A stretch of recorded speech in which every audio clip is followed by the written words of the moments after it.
नाजरीन, पंजाब के बड़े शहरों में फ़ज़ाई आलूदगी शिद्दत इख्तियार कर गई है। सांस लेना मुश्किल हो गया है और पाकिस्तान में स्मोक को बाकायदा 5वां मौसम करार दिया जा रहा है। रिपोर्ट्स के मुताबिक एक हफ्ते में लाहौर के 5 बड़े सरकारी अस्पतालों में फ़ज़ाई आलूदगी और स्मोक से मुतासरा 19,000 से ज़ायद मरीज रिपोर्ट हुए, जबकि सैकड़ों अफराद सेल्फ मेडिकेशन और जनरल फिजिशियंस के पास निजी क्लिनिक्स में जा रहे हैं। स्मॉग से सबसे ज्यादा हम देख रहे हैं कि बच्चे मुतासर हो रहे हैं, जिनमें फ़ज़ाई आलूदगी के बायस खुश्क खांसी, सांस में दुश्वारी, नमूनिया, चेस्ट इन्फेक्शन, आंखों में जलन और जल्दी अमराज में इजाफा देखा जा रहा है। जी बिल्कुल। और स्कूल जाने वाले बच्चों की सेहत के हवाले से हुकूमत ने बड़ा फैसला किया है। पंजाब भर के स्कूलों की टाइमिंग जो है वो तब्दील कर दी गई है। क्लासेस का वक्त सुबह 8:45 बजे से दोपहर 1:30 बजे तक कर दिया गया है, जबकि जुम्मे के दिन छुट्टी का वक्त जो है वो दोपहर 12:30 बजे होगा। तो बच्चों की सेहत को मद्देनजर रखते हुए गुज़श्ता साल पंजाब में स्मोक की वजह से तकरीबन 1.5 माह तक स्कूल बंद रखे गए थे। फ़ज़ाई आलूदगी बच्चों की सेहत के लिए किस हद तक खतरनाक है और स्कूल जाने वाले बच्चों को स्मोक से कैसे महफूज रखा जा सकता है, इस पर बात कर लेते हैं। हमारे साथ हैं चाइल्ड स्पेशलिस्ट डॉक्टर मोहम्मद आलम खान साहब। डॉक्टर साहब, वेलकम टू सुनो Pakistan. Thank you so much. Thank you so much. सबसे पहले हमें बताइएगा कि स्मोक बच्चों के लिए किस हद तक खतरनाक है। बुजुर्गों के लिए तो हमने डिस्कस किया ही है। मुदाफ़ती निज़ाम बड़ों के मुकाबले में बच्चों का कमज़ोर होता है, तो ये जो स्मॉग है ये किस तरह से उन पर असरअंदाज हो रही है? जी, स्मॉग जो है, पहले मैं आपको बताऊं कि बच्चों पर ज़्यादा असरअंदाज होती है, इफेक्ट ज़्यादा करती है एज कम्पेयर टू अडल्ट्स। उसकी उसकी वजह ये होती है कि उनके फेफड़े, लंग्स छोटे होते हैं। अच्छा। और जो पोल्यूशन जाती है पर एरिया ज़्यादा जाती है। अब जो इनहेल करते हैं तो उनको ज़्यादा असर होता है, सारे हार्मफुल इफेक्ट ज़्यादा आते हैं। तो इसमें देखें, जो ये स्मॉग आमतौर पर सर्दियों में होती है और इसलिए हमें इस मौसम में ज़्यादा एहतियात करनी चाहिए। इसमें हम बहुत सारे स्टेप्स यूज़ कर सकते हैं जिससे हम बच्चों को और अपने घर वालों को इससे बचा सकते हैं। और लेकिन मैंने जैसे बताया कि बच्चों का उनकी प्रोटेक्शन ज़्यादा इंपॉर्टेंट है और उनकी इफेक्ट ज़्यादा आ रहे हैं। आजकल हम देखते हैं क्लिनिक्स में भी, हॉस्पिटल्स में भी चेस्ट इन्फेक्शंस बहुत ज़्यादा आ रहे हैं। उसकी वजह से यही है, स्मॉग रिलेटेड इन्फेक्शन की वजह से। सबसे पहला ये है कि देखिए, मैं कहूँगा घर निकलने से पहले आपको एक चीज़ का पता होना चाहिए, उसको हम कहते हैं AQI, that's air quality index. आप अब क्योंकि हर बंदे के पास मोबाइल है, वो ऑनलाइन चेक कर सकता है। मैंने आज भी घर निकलने से पहले गूगल की मैप की ऐप खोलें तो वहाँ पे शो हो रहा होता है। तो उसके लिए कहते हैं अगर 150 से ऊपर होना तो बच्चों को घर से बाहर कहते हैं नहीं निकलना चाहिए। अब हमारे यहाँ तो जैसे कि हम यहाँ बहुत ज़्यादा है और पोल्यूशन भी ज़्यादा है, तो हमें कोशिश करनी चाहिए कि मिनिमाइज करें, बच्चा कम से कम बाहर निकले। यानी उसको पहले एयर क्वालिटी इंडेक्स देखें, अगर वो ठीक हो तो बाहर निकले, ना हो तो कम से कम निकले। सेकेंडली, बाहर अगर आपने जा रहे हैं तो खेल कूद, जो स्पोर्ट्स एक्टिविटीज़ हैं वो कम करें। यानी बच्चे खेलते हैं ना, हम अगर पार्क वगैरह में तो ऐसी जगहों पे ना लेके जाएं ताकि बच्चे का एक्सपोजर कम हो। अच्छा डॉक्टर साहब, ऐसा भी होता है, कहते हैं पार्क में जाने दे, ग्रीनरी होती है, वहाँ स्मोक का इतना ज़्यादा असर नहीं होता। देखिए, स्मोक ग्रीन एरियाज में कम होगी, लेकिन क्योंकि ओवरऑल एक एटमॉस्फेयर में फैली हुई है, तो जब ज़्यादा है एयर क्वालिटी इंडेक्स उस दौरान, यानी 150 प्लस तो फिर भी होगी। 150 प्लस तो आप लाहौर की रह रही है, तो इसको होना कि आप मिनिमाइज करें एक्सपोजर को। और जब अगर आप बाहर जा रहे हैं, देखिए फिर उसमें अगर आप तो ग्रीन एरियाज ज़्यादा सेफ रहते हैं कि आप उनमें जाएं।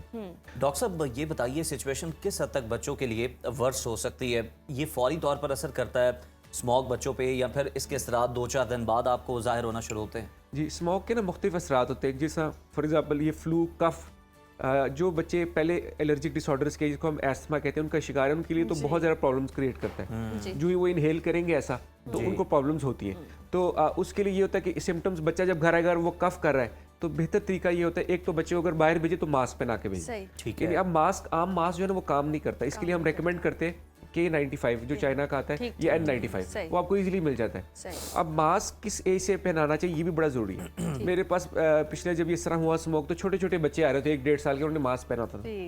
तो आपको पहले ये बताना चाहिए किस ईयर के बच्चों को मास्क पहनाना है। हर बच्चे को नहीं पहनाना, 2 ईयर से पहले छोटे बच्चे को नहीं पहनाना। ही कैन चोक, उसका सांस बंद हो सकता है बच्चे का, क्योंकि उनको ब्रीदिंग का नहीं पता होता। अगर 2 to 5 ईयर्स का है तो अंडर सुपरविजन पहनाना है, उसको बताइए ना वो खाना शुरू कर दे, वो अंदर ले जाए सारा। क्योंकि 6 ईयर से अबव तो कम्प्लीटली सेफ है, लेकिन 2 ईयर्स अबव आपने अंडर अडल्ट सुपरविजन उसको पहनाना है। बाहर जाए तो मास्क पहन के जाए और टाइम कम से कम रखे, एक तो ये चीज़ होगी। फिर अगला हम कहते हैं इम्यूनिटी बूस्ट करें। अगर आपने बच्चे की इम्यूनिटी बूस्ट करें, उसके मुख्तलिफ तरीके हैं।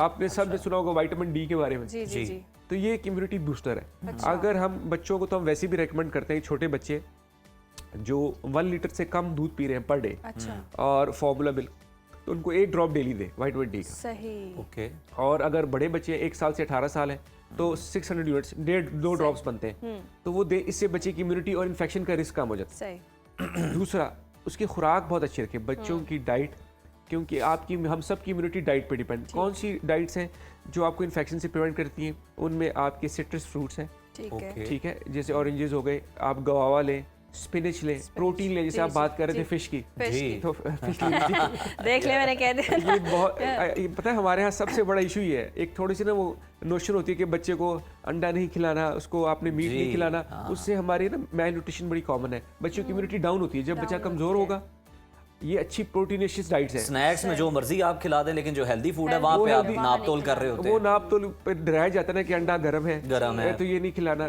हालांकि सारी बेसलेस चीजें। अच्छा डॉक्टर साहब, ये तो आपने डाइट का बता दिया कि ये सारी चीज़ें खाएं, इम्यूनिटी बूस्ट करें, विटामिन डी लें, लेकिन इसके साथ साथ हम देखते हैं ये जो स्मोक का जो असर है अगर बच्चे पे हो गया, ये थोड़ा टेम्पररी रहेगा या फिर मुस्तकिल बुनियादों पर कितना डेंजरस हो सकता है? डैमेज कर रहा होता है फेफड़ों को। अच्छा देखिए, इनमें ये डैमेज लॉन्ग टर्म डैमेज तो है।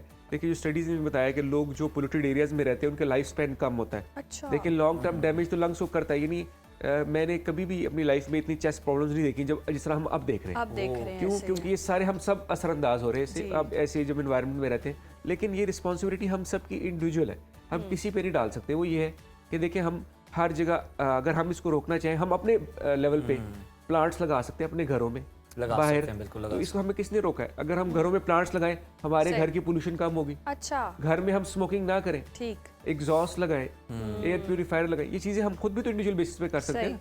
तो असरात तो इसके लॉन्ग टर्म है, शॉर्ट टर्म भी है और उसकी प्रिवेंशन भी है। डॉक्टर साहब, प्लांट का बता दे, कौन सा प्लांट लगाएं? मैं तो आज जाके लगा लूं। स्नेक प्लांट लगाएं। Snake plant. इंडोर कोई भी प्लांट हो, अच्छा। जो मनी प्लांट इस घर में जो आप लगाते हैं, जो अंदर सर्वाइव कर सकते हैं, सर्वाइव कर सकता है, तो आप वो लगाएं, आउटडोर भी इंडोर भी, क्योंकि पोल्यूशन कम करते हैं। देखिए, मैंने खुद से नहीं बताया, कल डॉक्टर इरफान मलिक थे ना, पल्मोनोलॉजिस्ट, वो यही बता रहे थे। अच्छा डॉक्टर साहब, हुकूमत ने बच्चों की सेहत के पेश नज़र स्कूलों की टाइमिंग तब्दील कर दी। अभी हम इंडोर सेफ्टी की बात कर रहे थे कि क्या क्या मेजर्स हम ले सकते हैं और लिए जाने चाहिए ऑब्वियसली।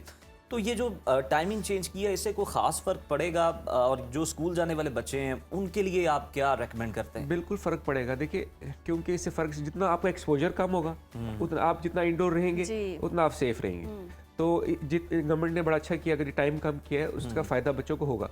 लेकिन उससे ज़्यादा करके अगर स्कूल के बाद भी तो बच्चों को आउटडोर एक्सपोजर ज़्यादा ना कराएं पेरेंट्स, और उनको हेल्दी क्लीन इन्वायरमेंट में रखें, उनकी डाइट अच्छी रखें। और सबसे ज़रूरी एक और चीज़ है, वो है वैक्सीनेशन। वैक्सीनेशन अगर आपके हो तो आप बहुत सी स्मोक रिलेटेड बीमारियों से बच सकते हैं। फॉर एग्जांपल, आजकल फ्लू आ रहा है तो आप फ्लू की वैक्सीनेशन करा सकते हैं बच्चों को। जिन बच्चों को फ्रीक्वेंट चेस्ट इन्फेक्शन होती है, ये माँ बाप में आपके प्रोग्राम के तवज्जो से I would like to spread this awareness, they should know that vaccination can prevent a lot of the disease. आपकी फ्लू की वैक्सीनेशन आप लगाएं तो बच्चे को फ्लू और कफ की प्रॉब्लम्स बहुत कम हो जाती हैं। अच्छा। तो अब ये कोई बहुत कॉस्टली वैक्सीन नहीं है, तो अगर आप बड़े और बच्चे दोनों लगाएं तो वो कम हो सकती है। सेकेंडली, निमोनिया की वैक्सीनेशन, तो ये कुछ चीजें जो हम कर सकते हैं, इजीली कर सकते हैं, तो अब बच्चों के इन्फेक्शन का रिस्क बहुत कम है। डॉक्टर साहब, ये तो आपने बता देना वैक्सीनेशन, कुछ लोग घर में भी इलाज करते हैं, बच्चे बहुत ज्यादा अगर बीमार होते हैं, नेबुलाइजर घर में यूज हो रहा है, स्टीम दे रहे होते हैं, कितनी एहतियात के साथ करना चाहिए? क्योंकि हर कोई इतना एक्सपर्ट नहीं होता, तो वो कितना फायदेमंद होता है? अच्छा देखिए, उसमें आपका बहुत अच्छा सवाल है, क्योंकि हमारे यहाँ सेल्फ मेडिकेशन का बहुत ज़्यादा रिवाज है, क्योंकि यहाँ कोई कंट्रोल नहीं है, दवाई जो भी जाए स्टोर से ले लेते हैं। जो नेबुलाइजेशन होती है, ये एक मेडिसिन है, कभी भी डॉक्टर की उसके चेकअप के बगैर नहीं इस्तेमाल करना चाहिए। फॉर एग्जांपल, हम एक दवाई इस्तेमाल करते हैं वेंटुली नेबुलाइजेशन के लिए, अगर आप वैसे यूज़ करते हैं आपको वो इशू कर सकती है, हार्ट में हार्ट की रिदम में मसला कर सकती है, अगर आपको जरूरत नहीं है। अब ये हर घर वाले यूज कर रहे हैं, स्टोर में यूज कर रहे हैं, क्योंकि अवेयरनेस नहीं। देखिए, ये हम यूज करते हैं खास प्रॉब्लम्स के लिए, जब चेस्ट में वीज हो, आप अगर वैसे यूज कराएंगे तो प्रॉब्लम करेगी, बच्चे की इलेक्ट्रोलाइट डिस्टर्ब कर देती है। अब उसके लिए जो मैं कहता हूँ घरेलू टोटके जो आपने यूज करने हैं, और जो थोड़ा सा रिलीजियसली भी आप देखें, उसके लिए मैं आपको बताऊं, शहद हमारे रीजन में बड़ा उसको खा गया जी। अब हम एज अ डॉक्टर्स भी करते हैं, अब साइंस भी ये कहती है it's a very good antibiotic. आप अगर बच्चा साल से ऊपर है, आप उसको शहद यूज कराएं फ्रीक्वेंटली, उससे उसका गला खराब नहीं होगा। आज का सीजन चल रहा है ना, आप नीम गर्म पानी में मिक्स करके उसको हनी दे बार बार, बड़ों के लिए बच्चों के उससे उसका गला खराब नहीं अच्छा होगा। डॉक्टर साहब, ये Chest infection बड़ों कम के लिए ये भी सुना कि इसमें वो काली मिर्च डाल के भी उसको इस्तेमाल किया जाए तो गला वगैरह आपका बड़ा साफ होता है, ये भी ठीक है? ये गर्म पानी के साथ ही लेना गर्म पानी बेहतर के साथ भी सकते हो, और इस तरह के जो बाकी है टर्मरिक, इस तरह के टोट, इससे भी फायदा होता है। ये नेचुरल चीज़ है। सही। ठीक है। आप दूसरा जो सूप वगैरह यूज करें, सूप का ज्यादा यूज करें। आप बाहर से अंदर आते गार्गल्स करें, नमक के गरारे करा ले। बच्चे की अगर आंखें खराब हो रही है तो बार बार हाथ धुलाएं, क्राउडेड एरियाज में ना जाए। अच्छा अच्छा अच्छा, ये भी एक अच्छा, जरूरी। सही। डॉक्टर साहब, ये तो अब बड़ा लॉन्ग टर्म इसके लिए प्लानिंग ज़रूरी है इसको ख़त्म करने के लिए, और ये तो एक न्यू नॉर्मल बन चुका है। जिस तरह से हम अभी बात कर रहे थे कि 5वां सीज़न ये बन चुका हुआ है स्मोक। इसमें ओवरऑल सबके लिए आप क्या रिकमेंड करते हैं? सबको किस तरह से एहतियात करनी चाहिए? अपना डाइट प्लान जो है वो ख़ास तौर पर किस तरह से बदलना चाहिए? कुछ चीज़ें आपने बताई कि बच्चों के लिए, बड़ों के लिए, बुज़ुर्गों के लिए, सबके लिए क्या बेहतर है इसमें? जी, उसमें देखिए बैलेंस डाइट ये कि हम जंक की बजाय, स्नैकिंग की बजाय हम फ्रूट्स और जो नेचुरल डाइट्स हैं, सिट्रस फ्रूट्स, अमरूद हो गए, गवा हो गए, स्पिनच हो गई, नट्स एंड सीड्स, उसमें जिंक होता है। ये सारी आपकी इम्यूनिटी इनहांसर है जो नेचुरल अल्लाह ने बनाई है। शहद का इस्तेमाल, ये सारी चीज़ें, सूप वगैरह पीना, ये सब आपकी इम्यूनिटी को इन्हांस करते हैं। और वैक्सीनेशन प्लस ये मिला के प्रोटीन ले, फिश भी ले, चिकन भी ले, जब आप ये बैलेंस डाइट लेंगे आपकी इम्यूनिटी इन्हांस होगी और आप खुद ही ये इन्फेक्शन से आप प्रिवेंट होगा। जबरदस्त। यानी कि आपने अपनी डाइट का भी पूरा ख्याल रखना है इस दौरान और वैक्सीनेशन भी करवानी है। बहुत शुक्रिया डॉक्टर Thank you साहब so much. आपके वक्त का।